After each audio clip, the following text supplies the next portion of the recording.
La transparence, ce n'est pas le fort des abattoirs. Nous avons cherché à en joindre, nous en avons appelé des Je suis dizaines, intéressée comme celui-ci par au exemple. devenir de nos brebis, savoir où est-ce qu'elles partaient exactement. Et j'ai appris que c'était... Bonjour madame, excusez-moi de vous déranger. J'ai appelé il y a quelques jours C'est quand pour même des savoir pratiques qui sont barbares. Parce que vous avez... parce que je réalise un reportage sur la Vous viande savez halal. quelle a été la manière dont la bête a été abattue? Absolument pas. Ça, on l'ignore complètement. Son poste ne répond pas pour le moment. Vous la rappelez Comme un petit peu plus d'habitude, l'impact sur le consommateur est minimisé.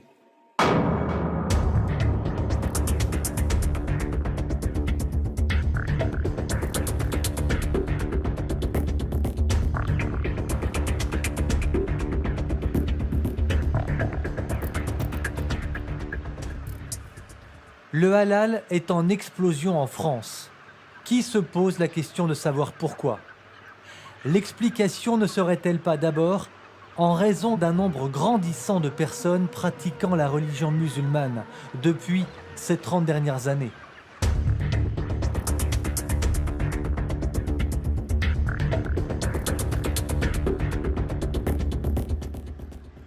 Azouz Begag l'affirme lui-même.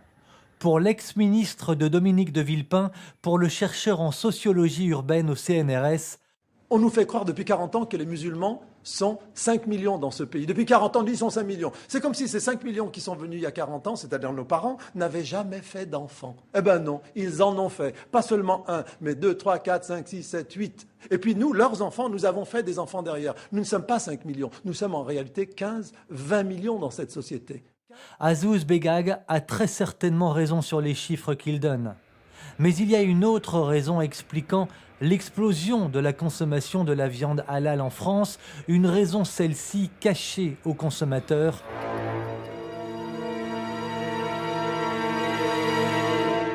Les Français consomment du halal sans le savoir.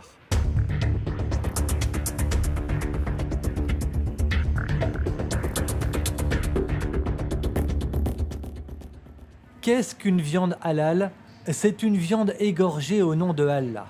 Bœuf, mouton, volaille, avant d'être consommés, ces animaux abattus vivants doivent être égorgés par un sacrificateur musulman. Alors que nous travaillons sur la réalisation de cette enquête, nous avons vu quantité de vidéos montrant des abattages halal. Des vidéos absolument insoutenables que nous avons choisi de ne pas diffuser. En revanche, afin de comprendre la manière dont les animaux sont effectivement tués, nous avons pris rendez-vous avec un ancien directeur d'abattoir dans le département de l'Aude.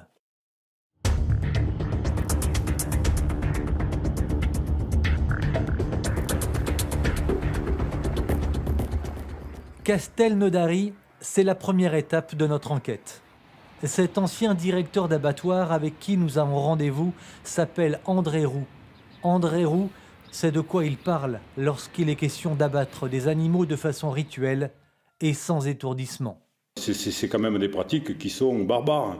Parce que vous avez un gros bovin dans un piège de contention qui est vivant. Vous avez les stabulations. Et de la stabulation, vous avez les couloirs d'amener jusqu'à un piège de contention. Piège de contention, contention veut dire tenue. Donc vous avez le gros bovin qui rentre dans ce piège de contention. Vous avez sous la tête du gros bovin, vous avez un vérin qui lui étend le cou et le sacrificateur lui tranche carrément la gorge.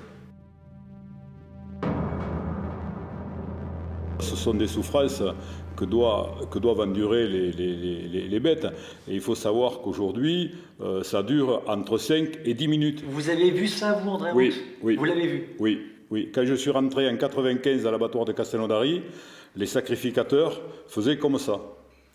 Ils tuaient les gros bovins avec avec cette méthode. Bon, moi, j'avais dit, je ne suis pas d'accord sur cette méthode parce que c'est des méthodes barbares. André Roux décide de faire cesser cette méthode et impose que les animaux soient préalablement assommés. Car au-delà des méthodes barbares qu'il dénonce, il y a selon lui un danger sanitaire considérable. Alors, le risque c'est la contamination par la bactérie Escherichia coli. Ça, tous les professionnels dignes de ce nom vous le confirmeront. Ou alors, ce n'est pas des professionnels.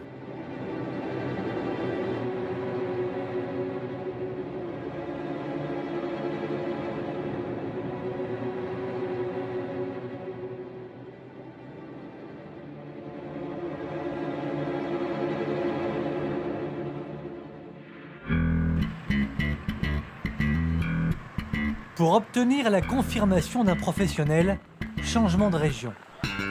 Nous nous dirigeons dans la région de Bordeaux. Nous avons pris rendez-vous avec un vétérinaire. Alain de Peretti est vétérinaire depuis 46 ans. Selon lui, il n'y a aucun doute à avoir, l'abattage halal contamine l'ensemble de la viande traitée. Si vous voulez, il y a donc une règle sanitaire, qui est d'ailleurs à l'échelle européenne, qui dit que lors de la saignée de l'animal, la trachée et l'œsophage doivent rester intacts. Or, l'abattage halal, en coupant toutes les structures du cou par un égorgement large, sectionne la trachée et l'œsophage.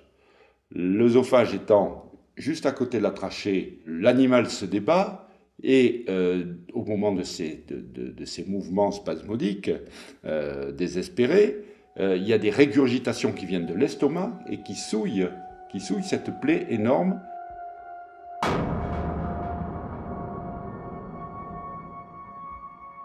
Comme l'animal continue à respirer, si vous voulez, il va aspirer des saletés qui remontent de l'estomac, qui vont contaminer les poumons, et comme la circulation continue à se faire, vous avez une membrane très fine, unicellulaire, qui permet le passage des microbes. Et donc, les microbes vont se contaminer dans l'ensemble de la carcasse de la viande. L'animal souffre véritablement, docteur ? Oui. Vraiment. Ah oui, tout à fait, parce que bon, il a le temps de se voir mourir, il est dans une situation d'angoisse, et de ce fait, il sécrète des toxines qui ne peuvent pas ne pas avoir de conséquences sur la qualité de la viande.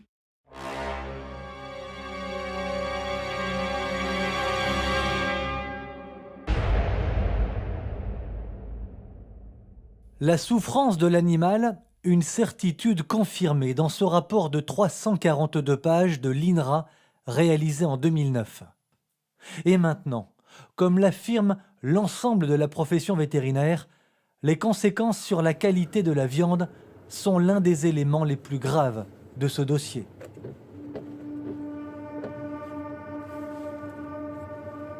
Le scandale semble immense et les gouvernements aux commandes totalement passifs. Tous les rapports, toutes les études réalisées n'ont eu de cesse d'avertir des risques sanitaires découlant de l'abattage halal. Régulièrement, les médias révèlent des cas d'intoxication, d'hospitalisation d'enfants. Les affaires font scandale quelques jours seulement. Scandale en surface, puis le silence retombe brutalement. Il est bon de rappeler ceci. L'abattage rituel n'est en principe possible que grâce à une dérogation prévue par la loi. Une dérogation qui est en train de devenir la norme. Les quantités de viande halal produites en France seraient en fait considérables. Ce que dénonce Anne de Loisy, notamment dans son ouvrage Enquête. S'il existe une réelle volonté d'entourer cette question d'un flou gigantesque, certains médias parlant de 14, d'autres de 40%, un rapport du COPERCI, une mission d'inspection des ministères de l'Intérieur et de l'Agriculture datant de 2005, écrit ceci.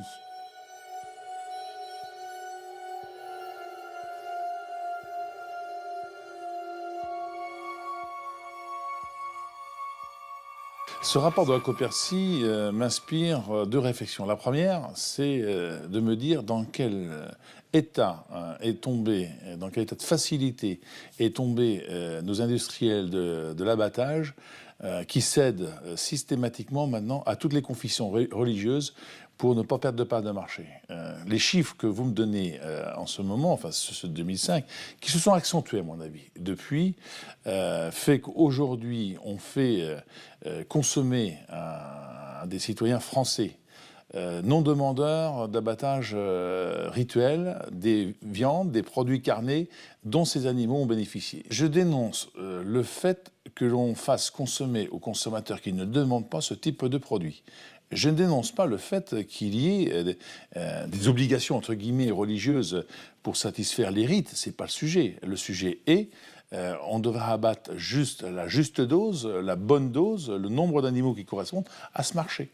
Et aujourd'hui, nous savons tous que des abattoirs de petite capacité, aujourd'hui, tuent entre 70 et 80% de leurs animaux, souvent à un rythme coutumier, pour la raison que j'ai expliquée. Puis une deuxième raison, au-delà de la perte de marché, c'est que ça peut être rémunérateur. Rémunérateur, ça l'est, c'est une évidence.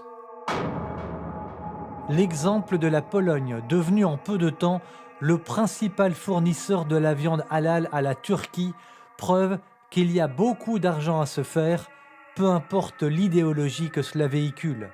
En France, les journaux subventionnés par l'État confirment l'envolée du halal dans l'Hexagone. Ce serait au moins 400 000 tonnes de viande écoulées chaque année dans le pays, plus de 5 milliards d'euros de chiffre d'affaires, et nous sommes très certainement en deçà de la réalité.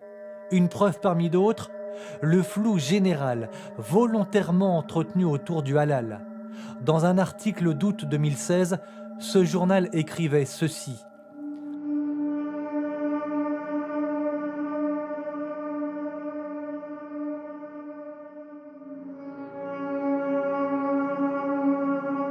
En fait, la taxe existe déjà. Les politiques français souhaitent l'officialiser afin de la légitimer pour mieux la répandre. En juillet 2014, le député Nicolas Dhuicq déposait un projet de loi réclamant un étiquetage spécifique sur la viande halal. Il s'agissait pour lui d'éclairer le consommateur, savoir si, oui ou non, la viande achetée provient d'un animal tué de façon rituelle. La loi stipule qu'il soit assommé avant d'être tué. 3 ans après ces démarches auprès de l'Assemblée nationale, la clarification n'a toujours pas été faite. Les amendements déposés successivement par Nicolas Dhuicq sont restés sans réponse. Je pense par peur et par méconnaissance, là aussi, des angoisses qui peuvent monter chez les Françaises et les Français. Méconnaissance des politiques. Méconnaissance des politiques quant au processus eux-mêmes, avec difficulté, bien sûr pour moi au niveau laïque, d'une impossibilité évidente de faire la différence entre le cache-route et le halal, mais surtout crainte des politiques qu'en étiquetant, ils soient accusés de porter atteinte à une communauté, ce qui est un langage toujours assez paradoxal. Au moment où on vous parle de République et de lutter contre le communautarisme, on laisse entendre qu'il y a une communauté. C'est-à-dire que mes compatriotes et nos compatriotes musulmans ont le droit de pratiquer la religion qu'ils souhaitent, du moment qu'elle respecte les lois de la République. Ils ont le droit de croire ou de ne pas croire aux interdits alimentaires, c'est leur problème. Mais il y a une loi française qui spécifie, pour des raisons sanitaires, pour des raisons de droit animal, que l'animal soit étourdi avant d'être saigné. Je demande simplement que celui ou celle qui veut le savoir puisse le savoir. La démarche courageuse de Nicolas Dhuicq, qui, soit dit en passant, ne réclame encore une fois que la stricte application de la loi, n'a aucun effet pour l'instant. Stupéfiant, quand l'État et les gouvernements qui se succèdent ne cessent de prôner l'exemplarité et la transparence. Ils se moquent clairement du monde. Et la grande distribution dans tout cela.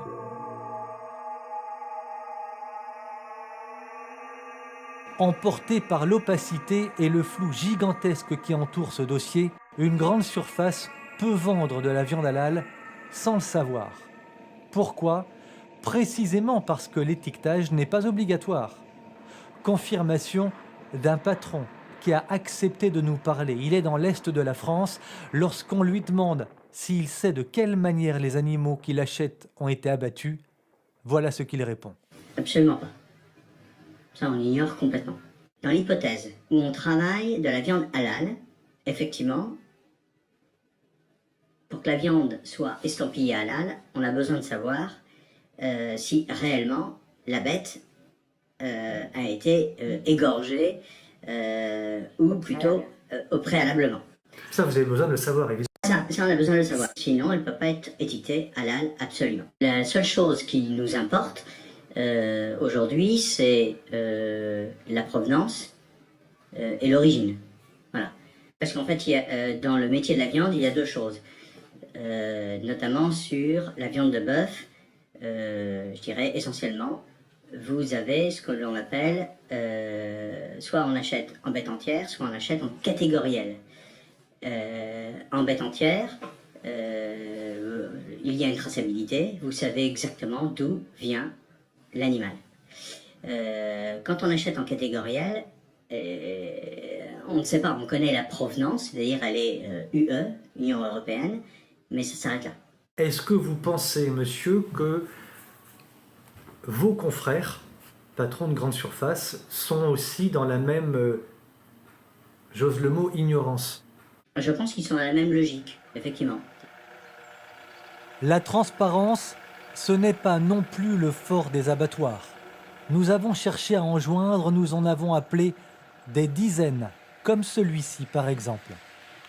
Toutes nos demandes, toutes les questions que nous souhaitions poser n'ont obtenu pour seule réponse qu'un silence abyssal. Pour savoir si je pouvais entrer en contact avec quelqu'un de la direction, parce que je réalise un reportage sur la viande halal. Alors, vous aviez laissé vos coordonnées. Son poste ne répond pas pour le moment. Vous la rappelez un petit peu plus tard? J'ai appelé déjà un bon paquet de fois. J'ai laissé. Par contre, elle s'est absentée.